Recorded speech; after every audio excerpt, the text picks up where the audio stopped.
नित्यं भागवत सेवया भगवती उत्तम श्लोके भक्तिर्भवति नैष्ठिकी।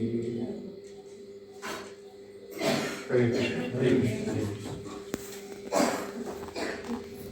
तो संडे कक्षा में सभी प्रभु माता जी का बहुत स्वागत है और कक्षा प्रारंभ करने से पहले मैं सभी के चरणों में विनती करता हूँ कि अपना आशीर्वाद कृपा देते हैं इससे कि मैं इस दिव्य सब्जेक्ट मैटर कर कक्षा वो शेयर कर रहा हूँ।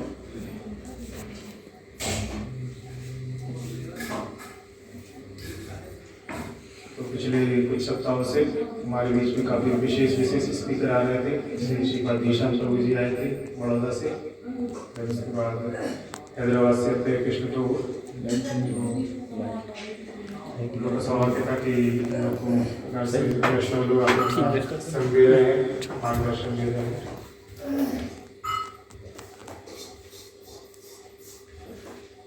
तो जैसे कि कल विषय दिया गया कि भाग्यवान जीव, हम लोग चर्चा करते हैं कि शास्त्रों की इसमें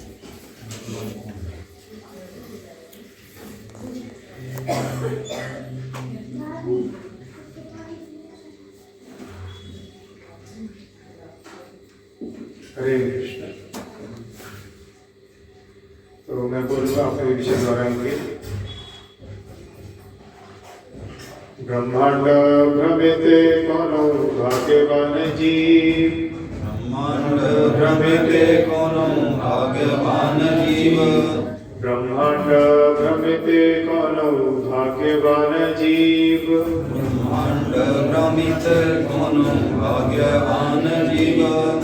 गुरु कृष्ण प्रसादे पाए भक्ति लता बीज, गुरु कृष्ण प्रसाद पाए भक्ति लता बीज, गुरु कृष्ण प्रसादे पाए भक्ति लता बीज, गुरु कृष्ण प्रसादे पाए भक्ति लता बीज।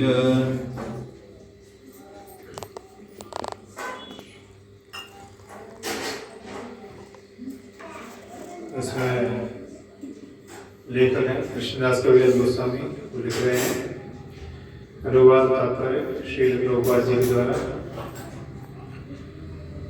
सारे जीव अपने अपने कर्मों के अनुसार समूचे ब्रह्मांड में घूम रहे हैं। इनमें से कुछ उच्च ग्रह मंडलों को जाते हैं और कुछ निम्न ग्रह मंडलों को। ऐसे करोड़ों भटक रहे जीवों में से कोई एक अत्यंत भाग्यशाली होता है जिसे कृष्ण की कृपा से अधिकृत गुरु का सानिध्य प्राप्त करने का अवसर मिलता है। कृष्ण तथा गुरु दोनों की कृपा से ऐसा व्यक्ति भक्ति रूपी लता के बीज को प्राप्त करता है। एक बार पुनः पढ़ूंगा, आप लोग मुझे दोहराएंगे। सारे जीव अपने अपने कर्मों के अनुसार, अपने अपने कर्मों के अनुसार समूचे ब्रह्मांड में घूम रहे हैं। इनमें से कुछ उच्च ग्रह मंडलों को जाते हैं, और कुछ निम्न ग्रह मंडलों को। ऐसे करोड़ों भटक रहे जीवों में से कोई एक अत्यंत भाग्यशाली होता है जिसे कृष्ण की कृपा से अधिकृत गुरु का सानिध्य प्राप्त करने का अवसर मिलता है। कृष्ण तथा गुरु दोनों की कृपा से ऐसा व्यक्ति भक्ति रूपी लता के बीज को प्राप्त करता है। तो इसमें कृष्ण की कृपा किसको बताया जा रहा है? जब कृष्ण की कृपा होती है तो व्यक्ति के जीवन में अधिकृत गुरु का सानिध्य मिलता है। लोग बोलते हैं कि भगवान की कृपा है, बढ़िया घर बन गया हमारा, क्या भगवान की कृपा है, सारे बच्चे अपनी अपनी जगह सेटल हो गए, ऐसे करके लोग अपने हिसाब से बताते हैं। हर चीज भगवान की कृपा है, वो भी भगवान की कृपा है, लेकिन जब बताना है कि जब वास्तविक कृपा मिलती है तो क्या मिलता है? हमको जीवन में एक मार्गदर्शन मिलता है। ये भगवान की आहेतों की असली कृपा थी। तो कुछ स्टोरीज के माध्यम से बताने का प्रयास करूंगा और फिर हम लोग इसके तात्पर्य को थोड़ा पढ़ेंगे। तो फिर लास्ट में किसी को कोई प्रश्न या जिज्ञासा रहती है तो पूछ सकते हैं। तो भागवतम में यही बताया जाता है कि एक महाराज हुए, पहले वो बालक थे जब बचपन में, तो 5 वर्ष के बालक थे, उनका नाम था ध्रुव महाराज, और ध्रुव नाम था। तो उनके पिता कौन थे? उत्तानपाद। और उनके पिता के पिता थे स्वयंभू मनु। स्वयंभू मनु के 2 पुत्र थे, उत्तानपाद और महाराज प्रियव्रत। तो कोई, और स्वयंभू मनु कौन थे? वो भगवान कृष्ण के कला अवतार थे, कोई सामान्य जीव नहीं थे। और मनु से ही फिर मनुष्य, मतलब हम सब प्रजाति आई है। तो उनके उत्तानपाद की 2 रानियां थी, एक का नाम था सुनीति और एक का नाम था सुरुचि। तो सुनीति जो थी वो देवपरायण थी, सरल विचार की थी, लेकिन उतनी आकर्षक सुंदर नहीं थी। लेकिन जो सुरुचि थी वो बहुत सुंदर थी और राजा को बहुत प्रिय थी।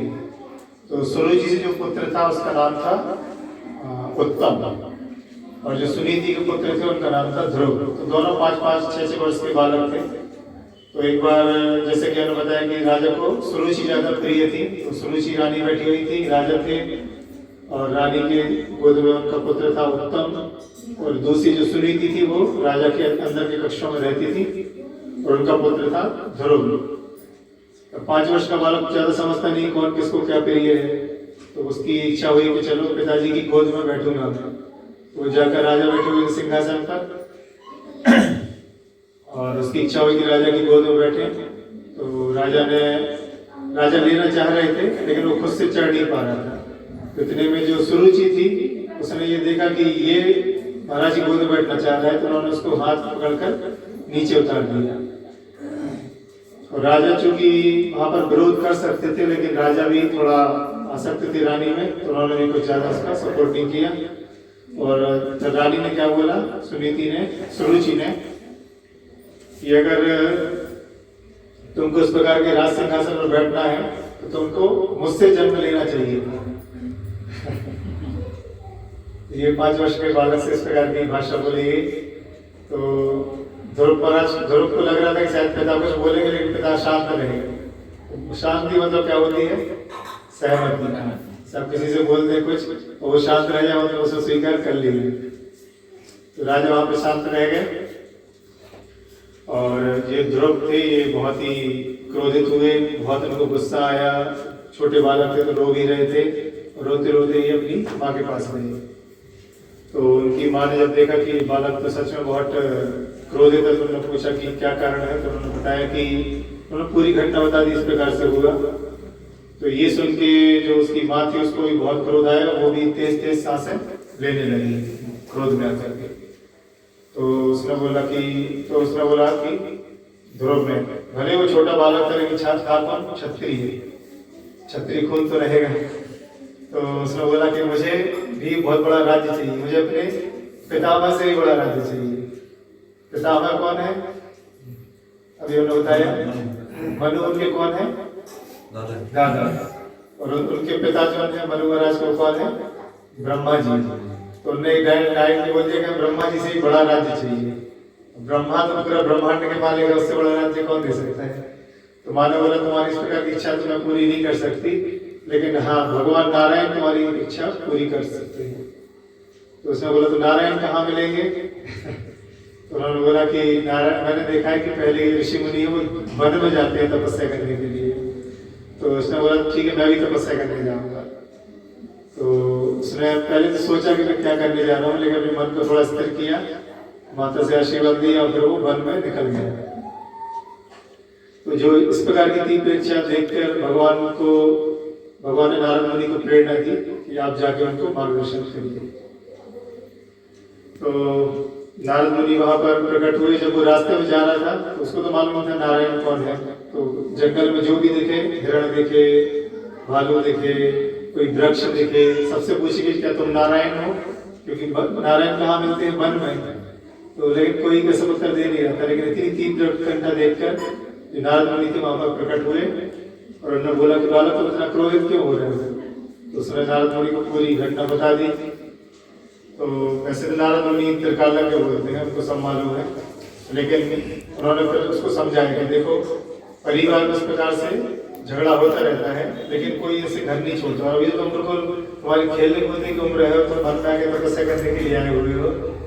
तो ध्रुव जो बोलता है कि आप जो भी बोल रहे हैं वो सब सत्य है वचन, लेकिन अभी मैं आपके वचनों को स्वीकार नहीं कर पाऊंगा। आप तो अगर बताइए, अगर आप नारायण को मुझे दिला पाएंगे तो आप मुझे बताइए। तो वास्तव में नारद मुनि ने थोड़ा सा परीक्षा ले रहे थे, ये सच में जड़ प्रतिज्ञा है कि बस थोड़ा, जैसे देखो कितने लोग के झगड़े होते हैं, कितने लोग घर छोड़ के जाते हैं, लेकिन बहुत कम लोग हैं जो भगवान की तलाश में जाते हैं। तो नारद मुनि ने उसको टेस्ट किया और उसके बाद जब उसने देखा कि नहीं ये दृढ़ प्रतिज्ञा है, तो नारद मुनि भी आश्चर्य कर रहे थे कि कैसे किसी इतने छोटे बालक का जो निष्ठा है इतना तीव्र हो सकता है। तो नारद मुनि ने उसको फिर मंत्र दिया और बताया कि तुम मधुबन नामक वन में जाओ, और इस प्रकार से उन्होंने बताया कि ये ओम नमो भगवते वासुदेवाय 12 अक्षर मंत्र, इसका गुरु दीक्षा दिया और उसको बोला कि इसको जप करना है। और जैसे जैसे उन्होंने नारद मुनि को बताया था तो वैसे उन्होंने किया। बताते हैं कि कुल मिलाकर नारद मुनि जैसे उनको बताया गया दिन में आपको 3 बार स्नान करना है, ये सतयुग की बात है। चूंकि अभी तो हम 1 बार स्नान कर ले तो ये, और ठंड में तो 1 बार ही स्नान वाली बात है। तो उन्होंने बोला कि दिन में 3 बार स्नान करना है और इस प्रकार से आपको अपना। तो उन्होंने पहले महीने क्या किया, हर 12 दिन में वो एक कपिल फल आता है जो कि वृक्षों से गिर जाता है, तो उसको खाते थे।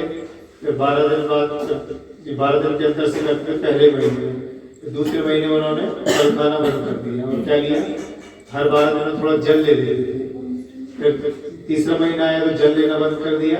हर कुछ दिन में वो केवल क्या करते थे, सूखी पत्तियां खाते थे। फिर अगला महीना आया तो फिर सूखी पत्तियां लेना बंद कर दिया। हर 12 दिन में केवल श्वास लेते थे, क्योंकि उस समय में जो कंट्रोल है, नियंत्रण वो अच्छा रहता था। श्वास लेते थे, फिर उन्होंने श्वास लेना भी बंद कर दिया। बताते हैं उनका जो शरीर का बल है, क्योंकि हर जीव एक ब्रह्मांड है, जैसे ब्रह्मांड में 24 तत्व होते हैं, शरीर में 24 तत्व होते हैं, तो उनके बल से ब्रह्मांड में पूरा पृथ्वी तिरछी होने लगी। उनके अंगूठे के बल से खड़े हुए थे वो। इस प्रकार से उनकी तीव्र जो उनकी तपस्या को देखकर सब लोग स्तब्ध हो गए। तो सारे देवता लोग एकत्रित होकर ब्रह्मा जी के पास पहुंचे। ब्रह्मा जी से बोले कि आप देखिए कि बालक है, इस प्रकार से तपस्या करना है। तो ब्रह्मा जी ने बोला लेकिन वो मुझे नहीं पुकार रहा है, वो नारायण को पुकार रहा है। तो ब्रह्मा जी नारायण से बोला, नारायण बोला कि कोई मतलब कुछ जैसे हिरण्यकश्यप ने तपस्या की थी, उसने भी ऐसी तपस्या की थी, केवल पैर के अंगूठे के बल पर खड़ा था, लेकिन वो थी तामसिक तपस्या, क्योंकि उसका उद्देश्य क्या था, एक बार पावर मिल जाए इसका पूरे ब्रह्मांड में आतंक मचा देगा। लेकिन ध्रुव महाराज की शिक्षा नहीं थी, तो नारायण भगवान ने बोला कि आप चिंता मत करो, मैं उसको जल्दी ही दर्शन दूंगा। और फिर जाकर उसने जब उनका 6 माह पूरा हुआ तो भगवान नारायण उसके सामने प्रकट हुए। तो यहाँ पर जो स्टोरी मेरा नैरेट करने का मीनिंग ये है कि कई प्रकार की परिस्थितियां भौतिक जगत में बनती हैं और व्यक्ति को सही रास्ता तभी मिल सकता है जब वो अपने गुरु को स्वीकार कर ले। क्योंकि ऐसा नहीं है कि नारायण इसलिए मिल गए क्योंकि उनकी तपस्या बहुत तीव्र थी। इसके से ज्यादा तपस्या इन्होंने 6 महीने तपस्या की, हिरण्यकश्यप ने 36,000 वर्ष तपस्या की। लेकिन बात यह है कि इनकी जो गाइडेंस था, जो उनके गुरु थे, वो थे वैष्णव श्री नारद मुनि। तो गुरु यहाँ पे बहुत महत्वपूर्ण रोल प्ले करता है। तो फिर भगवान नारायण प्रकट हुए और जब उन्होंने ध्रुव महाराज ने नारायण के दर्शन किए तो उनको जो उनकी इच्छा क्या थी, किस अच्छा से हो गए थे, तपस्या क्यों कर रहे थे, पितामह से भी बड़ा राजा। तो जब उनको नारायण के दर्शन हुए और नारायण की सुंदरता देखी उन्होंने, तो उनको ऐसा लगा कि मैं तो केवल कांच के टुकड़ों की तलाश में निकला था और मुझे साक्षात हीरा मिल गया। तो उन्होंने बोला कि भगवान मुझे कुछ भी नहीं चाहिए, बस मुझे आपके चरणों में भक्ति चाहिए। लेकिन भगवान ने उनको भक्ति तो दी, साथ में उनको बोला कि अभी तुम जाकर 36,000 वर्ष तक क्या करोगे, राज्य करोगे। तो ध्रुव महाराज को लोगों की इच्छा नहीं थी, लेकिन अगर नारायण महाप्रभु उनको ये वरदान नहीं देते तो आने वाले समय लोग क्या बोलते, बेचारे छोटे से बालक को भगवान ने ठग लिया है। तो भगवान ने उनको उनकी इच्छा पूर्ण की और साथ में उनको ऐसा राज्य का सब वरदान दिया। लेकिन साथ में ये भी बोला कि जब वो डर रहे थे कि अगर मैं राज्य करूंगा, राजा बनूंगा, फिर मैं राजकाज में लिप्त हो जाऊंगा और आपको भूल जाऊंगा। तो उन्होंने बोला नहीं, आप मुझको, मेरी भक्ति आपके चरणों में बनी रहेगी। इस प्रकार से धर्माश को नारद मुनि की कृपा से क्या प्राप्त हुआ, भगवान का कृपा प्राप्त हुआ। तो वैसे ही एक और स्टोरी सुनाते हैं, तो उसके बाद तात्पर्य करेंगे। तो एक और स्टोरी है जो कि भागवतम में बहुत सुंदर स्टोरीज भी हैं, और आप केवल कहानियां सुन के और उनको पढ़ के आपको शिक्षाएं भी मिल जाएंगी, आपका मनोरंजन भी हो जाएगा और अंत में भगवान कृष्ण का कृपा भी प्राप्त होगा। तो एक महाराज हुए, महाराज चित्रकेतु, जो कि समूचे ब्रह्मांड के राजा थे। और जो महाराज चित्रकेतु रानियां थी, उनकी कोई संख्या हम गिन भी नहीं सकते, इतनी रानियां थी उनकी। क्योंकि पहले राजा जो क्षत्रिय थे उनके कई विवाह होते थे, और उसका उद्देश्य यह रहता था कि स्त्रियों को क्या दिया जाए, रक्षा की जाए। क्योंकि बताते हैं कि जो एक स्त्री है वो जब बालिका रहती है तो अपने माता पिता के, अपने भाई के प्रोटेक्शन में रहती है, रक्षा में रहती है। उसके बाद विवाह उपरांत पति की रक्षा में रहती है, और उसके बाद फिर अगर मान लो पति आगे जाके नहीं है तो फिर पुत्रों के उसमें रहती है।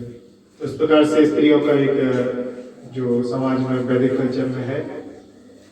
तो महाराज चित्रकेतु जो थे वो समूचे ब्रह्मांड के राजा थे, एक जिसे बोलते हैं क्षत्रिय सम्राट, ब्रह्मांड के नहीं, पृथ्वी की शासक।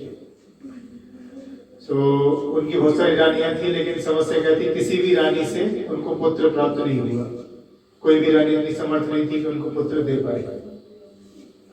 तो राजा थे, बहुत ऐश्वर्यमयी थे, रानियां थी, बहुत बड़ा सेना थी, सब थी, लेकिन मन में फिर भी उनके दुख रहता था कि मतलब मेरा कोई पुत्र नहीं है, आगे जाके कौन इस स्थान को संभालेगा।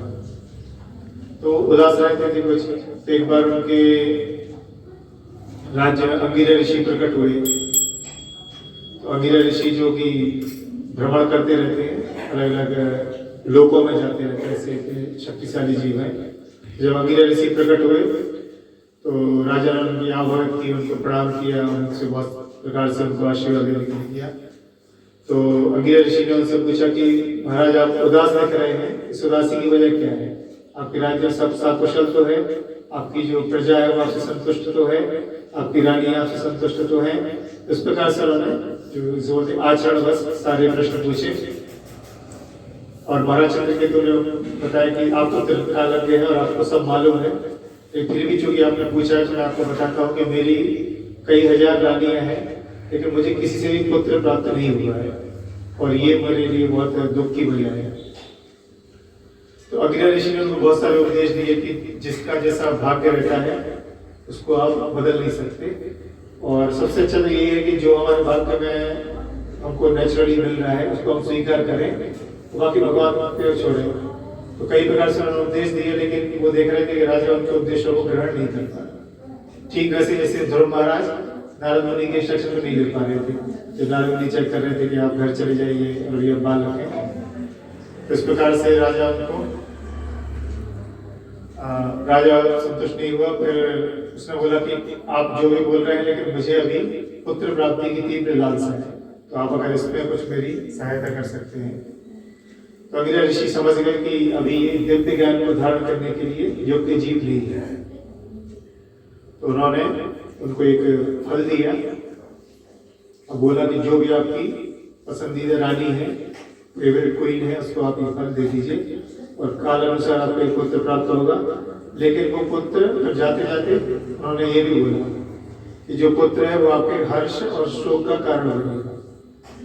और इससे पहले ये राजा आगे कुछ पूछ पाते, वहां से अंदर ध्यान हो गए, वो गायब हो गए। राजा सोचने लगा कि इन्होंने बोला है कि पुत्र जो होगा ये हर्ष और शोक का कारण होगा, हो सकता है कि बड़ा होके वो चूंकि एक ही पुत्र होगा मेरा, तो थोड़ा उसको अहंकार आ सकता है या इस प्रकार से, लेकिन फिर भी मेरा तो मत ये है कि पुत्र ना होने से पुत्र होना अच्छा है, ऐसा उनका मत था और उन्होंने उसको ज़्यादा विचार नहीं किया। लेकिन आप देखेंगे चाणक्य पंडित है, चाणक्य पंडित को सब लोग जानते हैं। चाणक्य पंडित क्या बोलता है, अगर किसी का पुत्र जो है भगवान का भक्त नहीं है या फिर माता पिता का आज्ञाकारी नहीं है तो ऐसा पुत्र होने से ना होना अच्छा है, क्योंकि वो पुत्र ठीक वैसे ही है जैसे किसी की एक आंख है जो कि उसको दर्द दे रही है लेकिन उससे उसको ज्योति नहीं है। इस प्रकार से चाणक्य पंडित का मत है। लेकिन चित्रकेतु तो अपने पुत्र प्राप्ति के मोह में नहीं आ सकते थे, तो उन्होंने उनकी जो एक रानी थी, प्रिंसिपल कोई मुख्य रानी थी, उसको उन्होंने वो फल दिया, उसका नाम था कृतद्युति। उसको वो फल दिया और कालानुसार रानी गर्भवती हुई, फिर उसके बाद उनको एक पुत्र प्राप्त हुआ। सोच सकते हैं कि इतने समय से बोलते हैं कि इतने समय से अकाल पड़ा हुआ था, इतने समय से राजा को कुछ भी नहीं था, अचानक से पुत्र प्राप्त हो गया, तो राजा की जो खुशी थी उसका कोई ठिकाना नहीं था। उसकी जो रानी थी कृतद्युति वो बहुत प्रसन्न हो गई, पूरी प्रजा प्रसन्न हो गई कि चलो राजा को पुत्र हो गया, हम लोग का आने वाला सम्राट आ गया। तो इस प्रकार से राज्य में बहुत खुशी थी।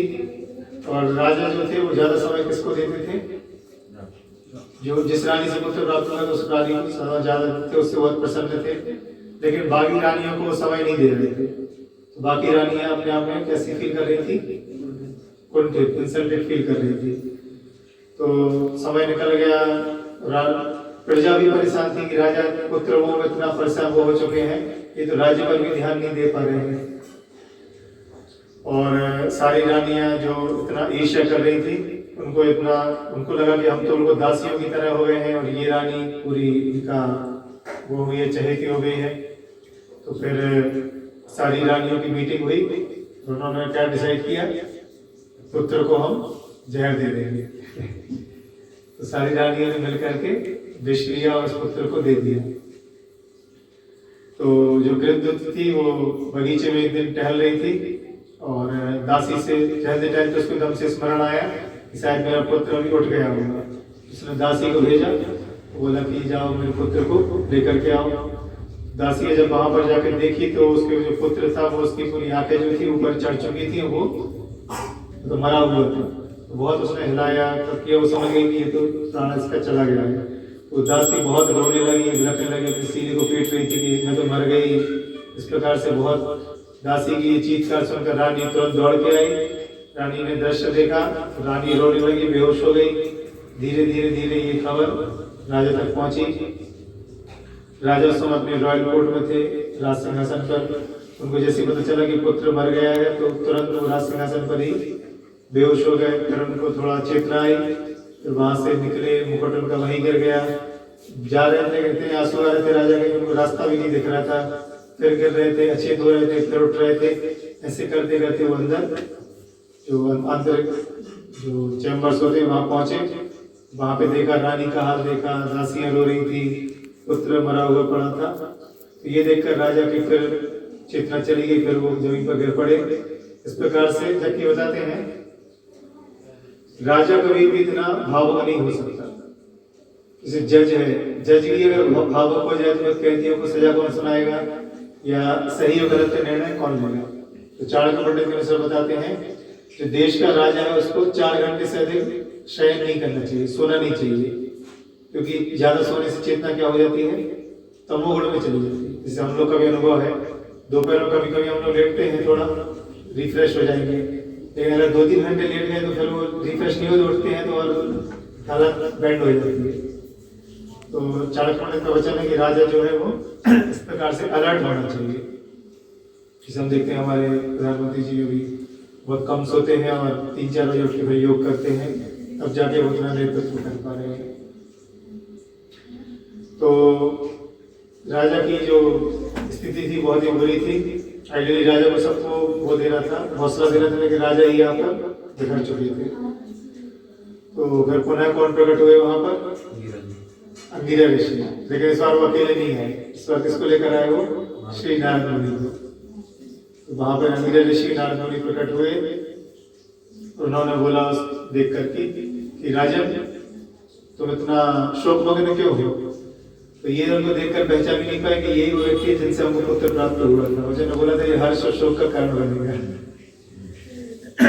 तो हर्ष होता है तब तो हम भूल जाते हैं, शोक होता है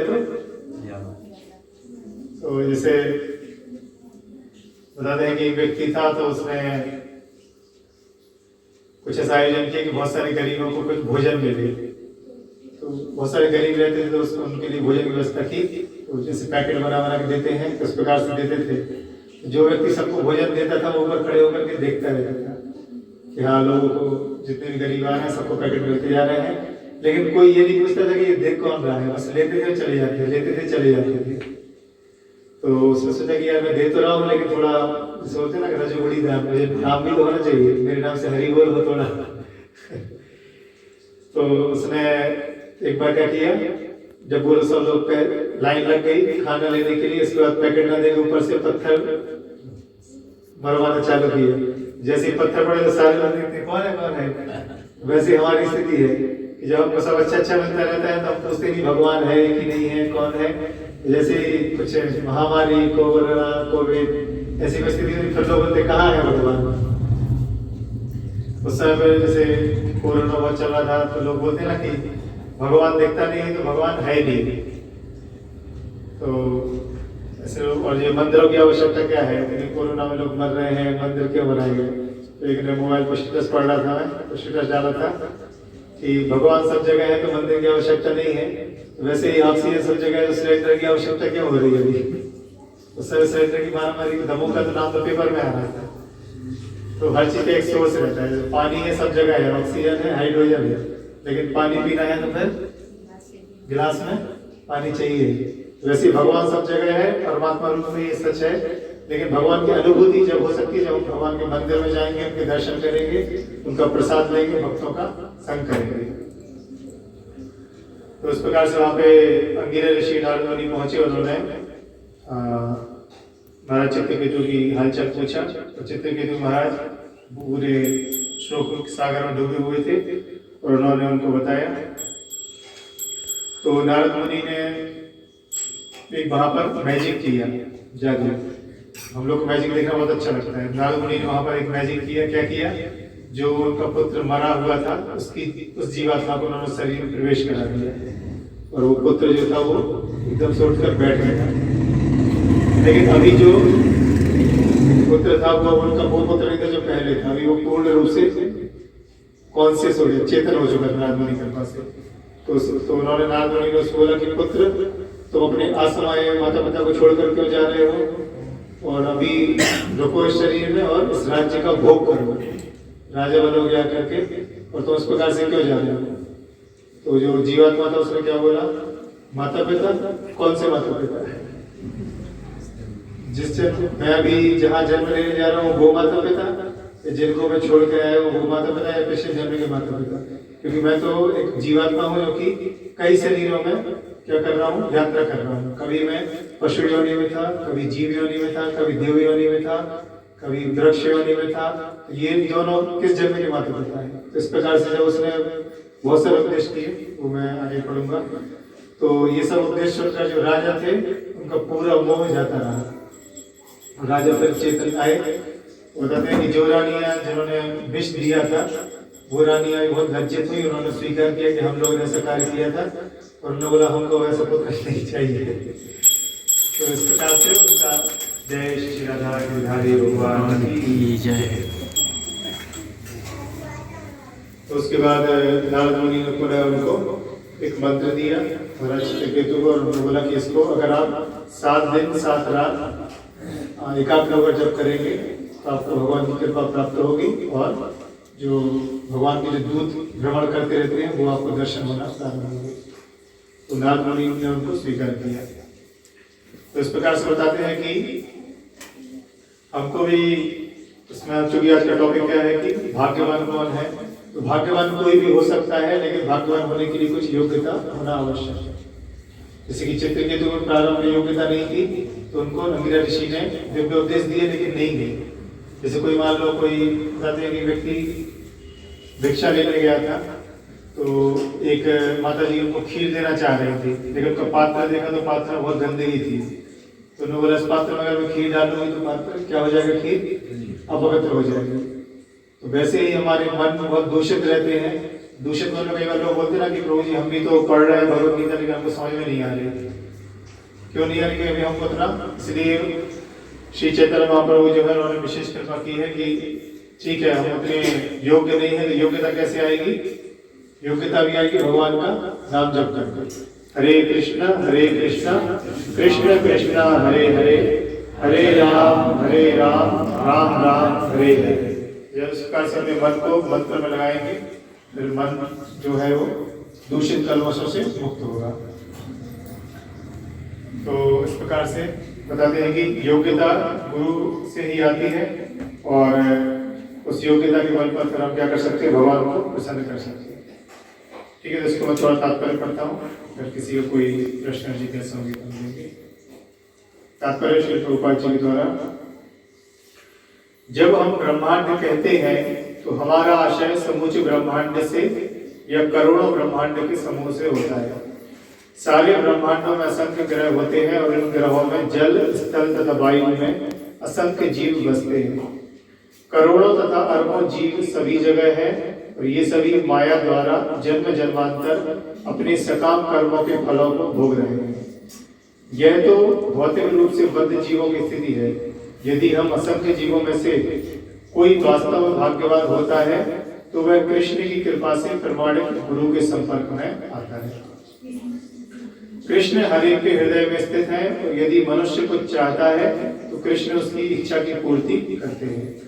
यदि कोई जीव संयोगवश या भाग्यवश कृष्ण भावनामृत आंदोलन के संपर्क में आता है और इस आंदोलन से संबंध बनाना चाहता है तो हर एक के हृदय में विराजमान कृष्ण उसे प्रमाणिक गुरु से मिलने का अवसर प्रदान करते हैं।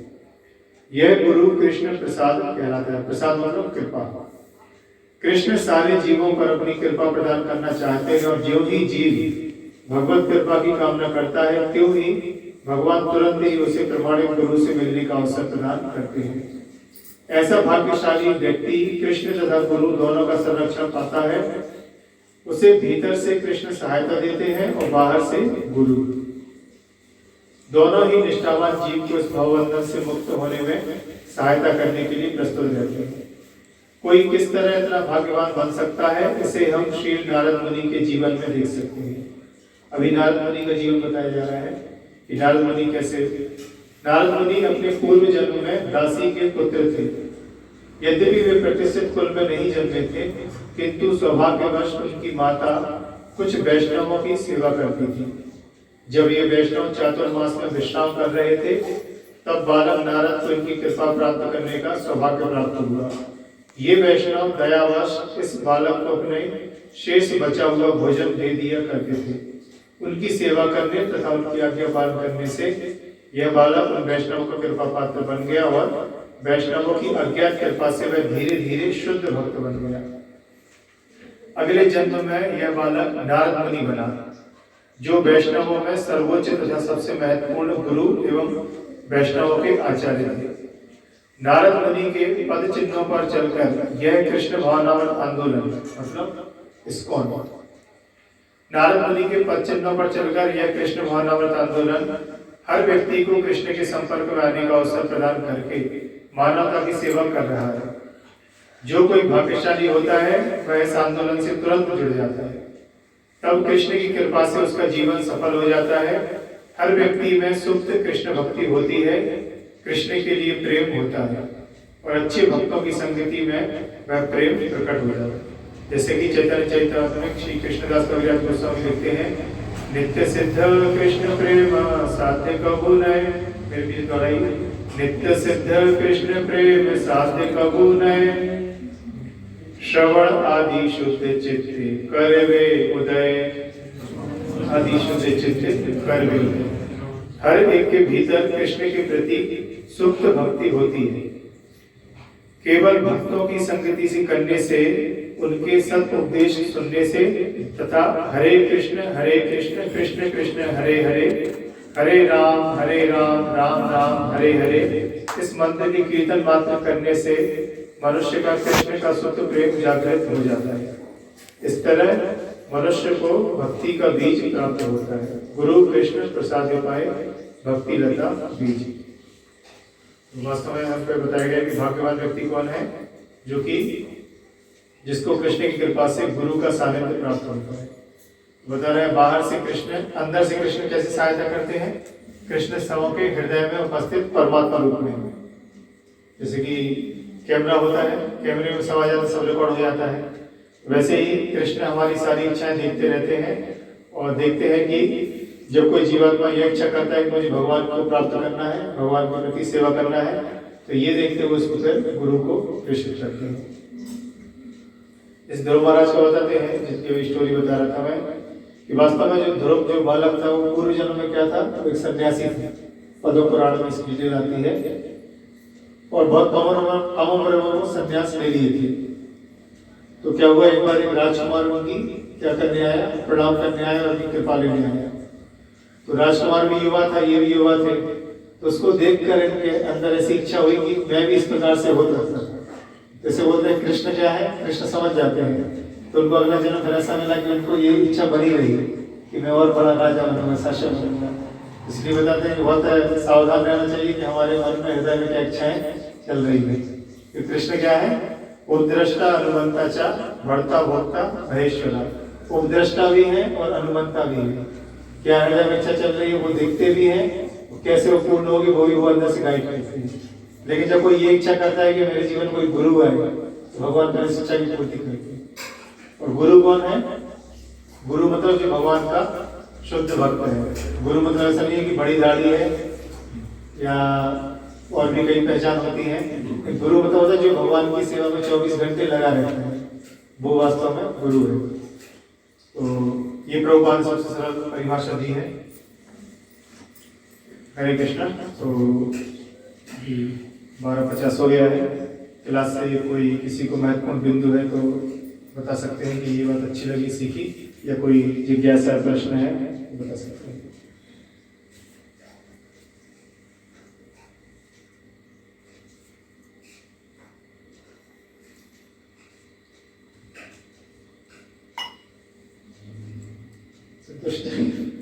संतुष्ट सप्तम योगी। चलो ठीक है, तो मैं प्रश्न करूं। दोनों राजाओं के नाम बताइए। 2 स्टोरी सुनाई है।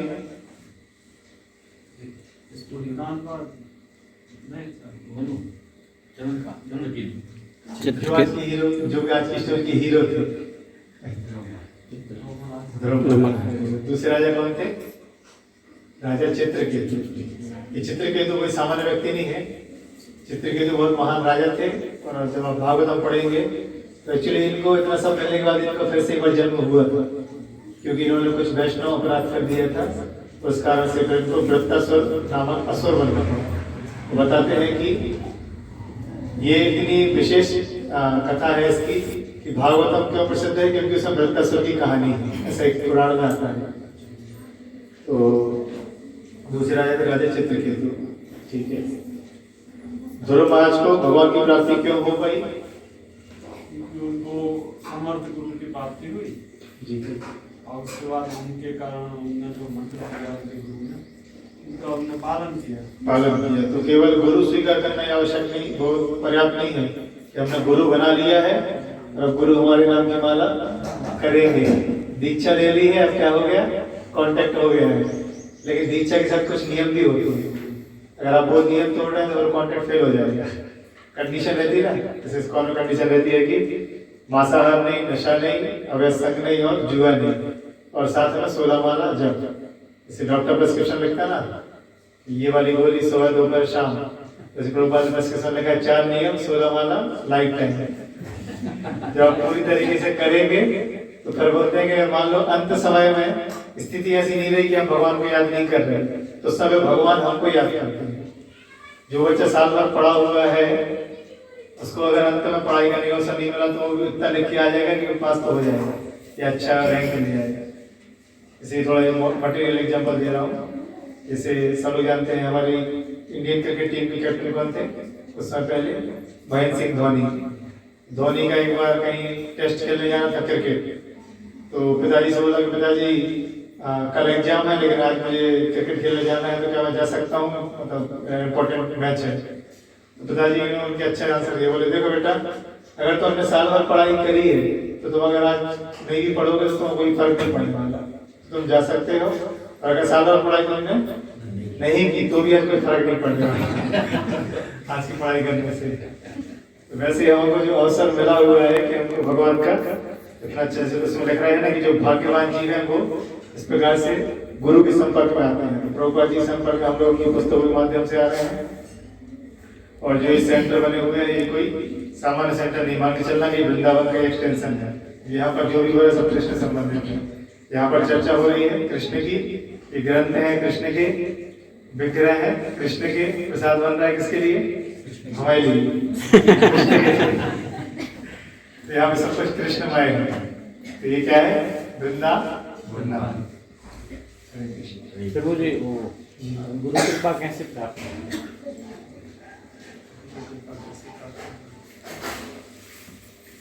गुरु की कृपा प्राप्त कैसे होगी? गुरु जो चाहते हैं उसको अगर हम पालन करेंगे तो गुरु कृपा मिलती है। जैसे कि एक्चुअली हमें ध्यान रखना है, कभी कभी लोगों को भय होता है कि नहीं हमें गुरु नहीं बनाना, अभी हम लोग भौतिक जगत को भोग करना है, हमको गृहस्थ नहीं बना। तो गुरु कभी भी ऐसी कोई बात नहीं बोलते जो कि हम नहीं कर पाएंगे। अगर ऐसी कुछ बात बोलेंगे जो कि प्रैक्टिकल नहीं होगी तो जिसको होता थोड़ी बढ़ पाता। प्रभुपाद जी जब इस संसार में थे तो उन्होंने 108 मंदिर बनाए थे। आज प्रभुपाद जी चले गए, 1000 से ऊपर इस्कॉन के मंदिर हो गए हैं, 5000 से ऊपर छोटे छोटे ऐसे केंद्र हो गए हैं, और गुरुकुल बन रहे हैं, सब बन रहे हैं। कुछ तो ऐसा होगा जो लोग कर पाते हैं, तो ऐसा ध्यान रखना है गुरु के जैसा नहीं बोलेंगे जो हम कर नहीं पाएंगे। जैसे गुरु प्रभुपाद जी बोलते थे कि 4 नियम पालन करने हैं, क्या करना है, मांसाहार नहीं करना, नशा नहीं करना, अवैध संग नहीं रखना स्त्री पुरुष से, और जुआ नहीं खेलना, और 16 वाला जब करना है। तो जब करना किसको लगता है कि बहुत कठिन है, जो कि करता नहीं है उसको लगता है, जो करने लगता है उसको मालूम है कि जब करना था कठिन नहीं है। अभी हम लोग जैसे हरे कृष्ण मंत्र का जब बोल रहे थे तो यही माला पे करना है, इसमें कठिनाई क्या है, लेकिन यह है कि थोड़ा सा व्यक्ति को अभ्यास करना पड़ेगा। प्रभु जी अच्छे से बता रहे थे कि अभी हम लोग साधना भक्ति में है, मतलब नहीं भी मन लग रहा है फिर भी भगवान का नाम ले रहे हैं, नहीं भी इच्छा हो रही फिर भी सोए जाग रहे हैं। तो ये क्या है, साधन भक्ति। फिर जब उठते उठते हैबिट पड़ जाएगी फिर आपसे कोई सुबह बोलेगा कि नहीं भी सो जाओ, सोने में बेकार लगता है।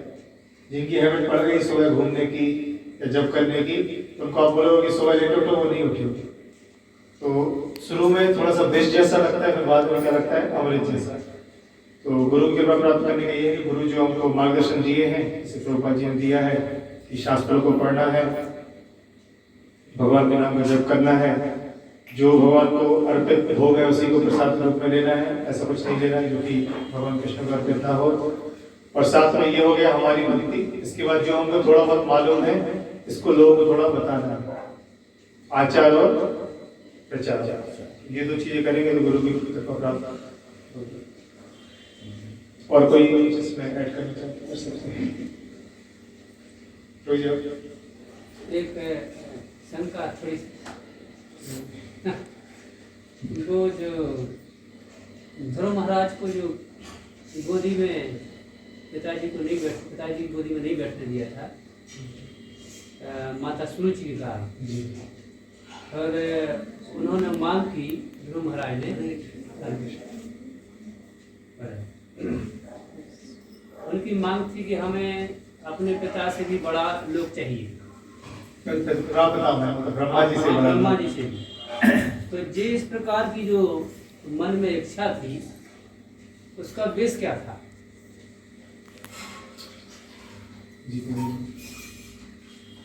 क्योंकि वो तो बालक थी, उन्होंने ऐसा कौन सा सत्संग किया था, या कोई मतलब एक वो था कि इनसे हम ज्यादा बड़ा लेंगे, एक माता से वो था, विद्रोह भाव था।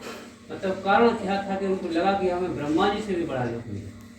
और ऐसा हम सब में मनोवृत्ति क्यों नहीं आती? हमें भी तो होता है, ऐसे कई पुत्रों के साथ होता होगा, लेकिन केवल उन्हीं के साथ क्यों ऐसा हुआ? थोड़ा सा यही शंका। तो प्रभु जी का प्रश्न है कि इस प्रकार से इच्छा क्यों हो गई ध्रुव महाराज की? वास्तव में क्या रहता है कि प्रत्येक जो जीव है वो स्वतंत्र है, एक यूनिट है, और सबके अंदर कुछ संस्कार रहते हैं पूर्व जन्म से। हम क्या है, बालक को केवल अभी देख पा रहे हैं, लेकिन वास्तव में वो किस योनि से होता हुआ आ रहा है, पहले जन्म में क्या संस्कार थे, वो संस्कार कैरी करता है। जैसे कि पास में अगर कोई गुलाब का वो है उद्यान है, खुशबू आ रही है अगर, तो खुशबू समझ जाएंगे कि कहीं आसपास गुलाब का गार्डन होगा। तो वैसे ही जीवात्मा की इच्छाएं हमेशा मन में बनी रहती है, उस कारण से उसका जन्म होता है। क्योंकि आप देखिए ना कि हमको क्या लगता है कि जो सामने दिख रहा है बस वही बस है। जैसे कई लोग बोलते हैं ना कि मैंने तो कुछ गलत नहीं किया, फिर ऐसा क्यों हो रहा है? क्योंकि हो सकता है हम अभी देख पा रहे हैं। जैसे मान लो डॉक्टर के पास आप जाएंगे, बोलेंगे हमारा पेट दर्द दे रहा है, डॉक्टर क्या पूछेगा कल क्या खाया था, कि डॉक्टर थोड़ा पहले की पिक्चर देख पाता है। तो वैसे ही जो धर्मराज का मैंने बताया कि पूर्व जन्म में इस प्रकार से एक सन्यासी थे, तो देख कर की इच्छा हो गई, वो इच्छा उनकी सुप्त अलग अलग इच्छाएं होती है। कुछ इच्छाएं होती हैं जो कि हमारे हृदय में भी सुप्त है, कुछ इच्छाएं हैं जो अभी पूरी होती जा रही हैं, कुछ इच्छा आगे जाके जन्म लेंगी, जैसे बोलते हैं संस्कार। तो मन में अच्छे और बुरे संस्कार पड़े रहते हैं। तो उनके इस प्रकार के संस्कार थे कि उनको जैसी वो सिचुएशन बनी और उनको वो इच्छा तुरंत उनकी तीव्र हो गई। क्योंकि भगवान माया देवी क्या करती है, जीवात्मा की जो इच्छाएं वैसा आयोजन करती है उसके आसपास, वो उसकी पूरी कर देती है। तो ये मुझे कुछ इसमें है, बाकी डिटेल में रूपा जी बताएंगे। एक क्वेश्चन और है, कृष्ण भावनामृत आंदोलन क्या है और इससे कैसे चलाया जाता है? कृष्ण भावनामृत आंदोलन क्या है, इससे कैसे चलाया जाता है? प्रभुपाद ने इसकी मसला बताई, मैं इसी को रिपीट करूंगा कि कृष्ण भावनामृत है कि नाचो भगवान के सामने दोनों हाथ ऊपर करके, खाओ भगवान का प्रसाद और गाओ भगवान का नाम। ये है कृष्ण भावनामृत। नाचो, खाओ और गाओ, इससे अच्छा योग कुछ नहीं है। कोई ज्यादा त्यागी नहीं बनना है, कोई ज्यादा बलिदानी नहीं बनना है।